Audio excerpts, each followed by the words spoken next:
In this video, I'm going to show you how to apply the Smart Remover feature in CapCut Pro. Let's get started. First, open CapCut Pro and create a new project. Import your video clip by clicking the Import button and selecting your file. Once imported, add it to the track. It's important to note that the Smart Remover tool works best with the clips that are less than 10 seconds or shorter. If your video is longer than 10 seconds, just like this one, use the split tool to trim it down before proceeding. Once the video is ready, go to the toolbar and look for the AI Remove option and tap on it.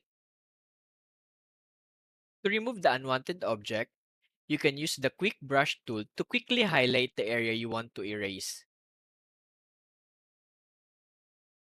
The brush tool, on the other hand, can be used for a more precise highlighting of the object.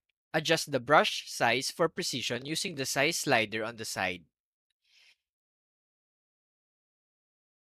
If you made a mistake or highlight too much, select the Erase tool to refine the highlighted area. This ensures the Smart Remover processes only the unwanted parts.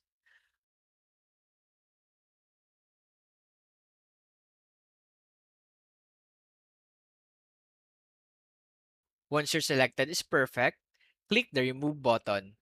This feature needed 280 CapCut credits to be able to use.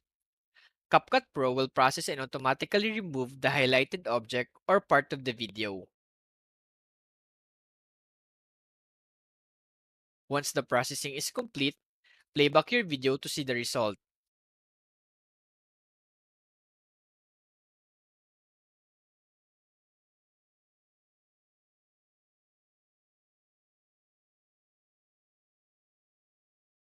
Once you're satisfied with the result, click the Export button to save your edited video. And that's it! You've successfully applied the Smart Remover tool in CapCut Pro. Thanks for watching and happy editing! If you find this video helpful so far, please consider subscribing to help YouTube algorithm show my videos to other nerds like us. Thanks!